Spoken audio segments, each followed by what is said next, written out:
അത് എക്സ്പെക്ട് ചെയ്യുന്ന രണ്ടാമത്തെ കാര്യമെന്ന് പറയുന്നത് ദൈവ മക്കളുടെ തേജസ്സാകുന്ന സ്വാതന്ത്ര്യം. അപ്പൊ ദൈവമക്കളുടെ തേജസ് അതാണ് അത് നോക്കിക്കൊണ്ടിരിക്കുന്നത്. എപ്പോൾ ദൈവമക്കളുടെ തേജസ് വെളിപ്പെടുവാൻ സാധിക്കും? ആ ഒരു ദിവസത്തേക്ക് സർവ സൃഷ്ടിയും ഈറ്റുന്നതോടുകൂടെ കാത്തിരിക്കുന്നുവെന്ന് ദൈവത്തിന്റെ വിശുദ്ധ വചനം പഠിപ്പിക്കുമ്പോൾ എന്തുകൊണ്ട് അത് കാത്തിരിക്കുന്നു എന്നുള്ളത് നമ്മൾ മനസ്സിലാക്കണം. വായിച്ചാട്ടെ 21-ാമത്തെ വാക്യം, വേഴ്സ് നമ്പർ 21. മനഃപൂർവമായിട്ടല്ല, അതിനെ കീഴ്പ്പെടുത്തിയവന്റെ കൽപ്പന നിമിത്തം. അപ്പൊ ഒരു കൽപ്പന കൊണ്ടാണ് അത് കീഴ്പ്പെടുവാൻ കാരണമായത്.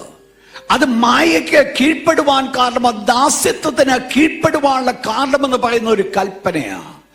ആരുടെ കൽപ്പനയെ? ദൈവത്തിന്റെ വിശുദ്ധ വചനം പറയുന്നത് അത് സ്വന്തമായിട്ടല്ല, മനഃപൂർവമായിട്ടല്ല, പിന്നെയോ അതിനെ കീഴ്പ്പെടുത്തിയവന്റെ ഒരു കൽപ്പന.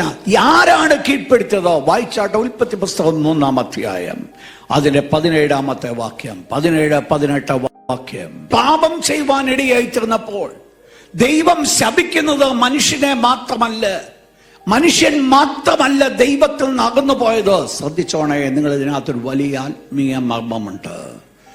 ദൈവത്തിന്റെ വിശുദ്ധ വചനം പഠിപ്പിക്കുന്നു, സർവ സൃഷ്ടിയും ശാപത്തിന് കീഴിലാകുവാൻ കാരണമായി. വൈ? എന്തുകൊണ്ട് സർവ സൃഷ്ടിയും ശാപത്തിന് കീഴിലായി? അതിന്റെ പ്രധാനപ്പെട്ട കാരണമെന്ന് പറയുന്നത് ദൈവം മനുഷ്യനെ അതിന് അധികാരിയാക്കി വെച്ചതാ. മനുഷ്യൻ പാപം ചെയ്തപ്പോൾ അവന്റെ അധികാരത്തിലേക്കുള്ളത് മുഴുവൻ ശപിക്കപ്പെടുവാൻ കാരണമായി.